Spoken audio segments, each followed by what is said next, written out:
जी हाँ, बिल्कुल सही सुना आपने। जीएसटीआर 1A जो है वो एक्टिव हो चुका है जीएसटी के पोर्टल पे फ्रॉम 1 अगस्त 2024 से।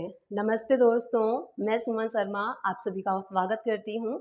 आप सभी लोग वॉच कर रहे हैं सुमन एजुकेशन हब। आज के इस वीडियो में हम डिस्कस करने वाले हैं जीएसटीआर 1A पोर्टल पे एक्टिव हो चुका है, इसीलिए मैं भी एक्टिव हो गई हूँ और आप सभी लोगों को भी मैं एक्टिव करना चाहती हूँ, तो एक्टिव हो जाइए। अब देखिए जुलाई मंथ की जीएसटीआर 1 रिटर्न फाइल करने की जो लास्ट ड्यू डेट होती है वो होती है 11 अगस्त 2024। इससे पहले पहले आपको अपनी जीएसटीआर 1 जो है रिटर्न फाइल करनी होती है। अगर आप मंथली रिटर्न फाइल करते हैं तो क्वार्टरली के लिए अलग डेट होता है, मंथली रिटर्न फाइलर के लिए 11 अगस्त होता है। जब भी आप अपनी जुलाई मंथ की जीएसटीआर 1 को रिटर्न को फाइल करेंगे, आपके पोर्टल पे जीएसटीआर 1A जो है वो एक्टिव हो जाएगा और आप उसको यूज़ कर सकते हैं। अगर आप जीएसटीआर 1 रिटर्न फाइल करते हैं तो जीएसटीआर 1A को आप इजीली यूज़ कर पाएंगे।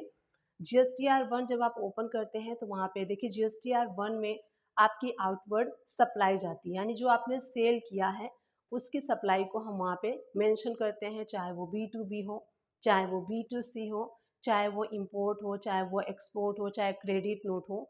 हम अपनी आउटवर्ड सप्लाई को वहाँ पे शो करते हैं जीएसटीआर 1 में।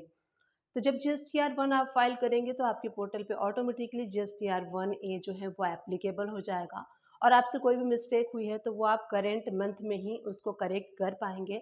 बट इसको आप करेक्ट करने का जो टाइम पीरियड है वो बिफोर जीएसटीआर 3B है, यानी कि जब जीएसटीआर 3B से पहले पहले आपको अपने जीएसटीआर 1A में अमेंडमेंट करना है, चेंजेस करना है, वो आप कर सकते हैं।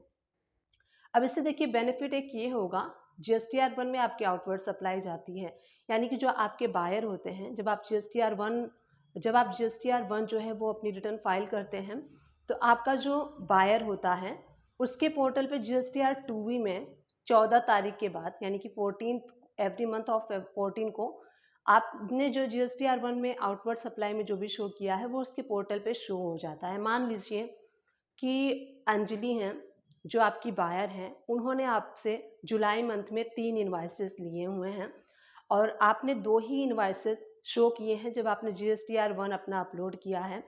तो आफ्टर 14 अगस्त जब अंजलि अपने पोर्टल पे देखेंगी तो उनको सिर्फ 2 ही इनवॉइसेस शो होंगे, जबकि 3 इनवॉइसेस थे। तो वो इमीडिएटली आपसे कोऑर्डिनेट करेंगी फ़ोन के थ्रू, व्हाट्सएप के थ्रू, मेल के थ्रू कि हमारा 3 इनवॉइसेस था जुलाई मंथ का, आपने 2 ही डाला है। तो क्या होगा, इमीडिएटली बिफोर जीएसटीआर 3B से पहले-पहले आप करेक्शन इसमें कर सकते हैं। तो जब आपको सामने वाली पार्टी आपको रिमाइंडर देगी कि हमारा 3 बिल था बट आपने 2 ही किया है मेंशन, तो आप 1 बिल जाके ऐड कर सकते हैं। अगर B2B है तो B2B पे क्लिक करके आप ऐड कर सकते हैं। और देखिए जब आप ऐड करेंगे तो सामने वाली पार्टी के जीएसटीआर 2B में वो सेम मंथ में शो नहीं होगा, वो उनको नेक्स्ट मंथ में ही शो होगा। बट ये होगा कि जो काम है, जो आपका काम है वो पेंडिंग में नेक्स्ट मंथ ना जाके इसी मंथ आप करेक्ट कर लेंगे तो आपका एक बर्डन भी कम हो जाएगा। इसी तरीके से कोई इनवॉइसेस है जिसका वैल्यू मान लीजिए 1 लाख रुपीज़ है और आपसे 10,000 हो गया है, ज़ीरो भी मिस्टेक हो सकता है, 10,000 हो गया है और सामने वाली पार्टी जब अपने जीएसटीआर 2B में देखती है तो वो आपको बोलती है कि हमारा जो इनवॉइस था वो तो 1 लाख रुपीज़ का था, आपने 10,000 का शो किया है। तब आप क्या कर सकते हैं, before GSTR 3B return file करने से पहले पहले आप उसको अमेंड कर सकते हैं और 1 लाख करेक्ट करके उसको सबमिट कर सकते हैं। इनवॉइस का डेट चेंज हो गया, इनवॉइस की वैल्यू चेंज हो गई, ये सारी चीज़ें आप करेक्शन वहाँ पे कर सकते हैं। कोई इनवॉइस मिस हो गया है वो भी आप ऐड कर सकते हैं। सिर्फ एक करेक्शन जो है पार्टी का, अगर जीएसटीआर नंबर जो है वो आप करेक्ट नहीं कर सकते हैं। अगर किसी पार्टी का आपने जीएसटीआर नंबर जो है वो रॉन्ग फिल कर दिया है तो वो आप नेक्स्ट मंथ में ही अमेंड कर पाएंगे। ऐसा हमारे पास जो अपडेशन आया है उसके थ्रू गवर्नमेंट ने ये बोला है कि किसी के जीएसटी नंबर को आप अपडेट या चेंज नहीं कर सकते हैं जीएसटीआर 1A पे। आपको नेक्स्ट मंथ में ही अमेंडमेंट में जाके उसको जीएसटीआर के नंबर को चेंज करना पड़ेगा। बाकी जो चेंजेस है, इनवॉइस छूट गया है, इनवॉइस की वैल्यू चेंज हो गई है, डेट चेंज हो गया है, इनवॉइस नंबर चेंज हो गया है, तो ये सारे करेक्शन आप वहाँ पे कर सकते हैं। B2B, B2C, export, credit note, ये सारी चीज़ें आप वहाँ पे सेम मंथ में चेंज कर लेंगे।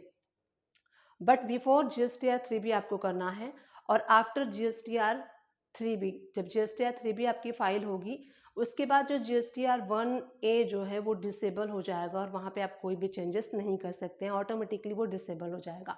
तो GSTR 3B से पहले पहले उस टेबल को आप यूज़ कर सकते हैं, कोई करेक्शन है, कोई चेंजेस है, वहाँ पे आप कर सकते हैं।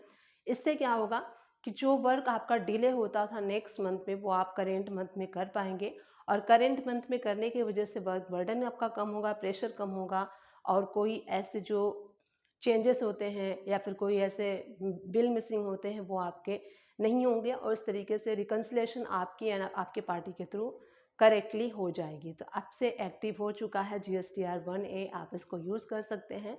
उम्मीद करती हूँ ये वीडियो आप सभी लोग के लिए हेल्पफुल रही होगी। अगर हेल्पफुल रही है तो प्लीज़ चैनल को लाइक शेयर सब्सक्राइब कर दीजिएगा। Thank you for watching, keep watching.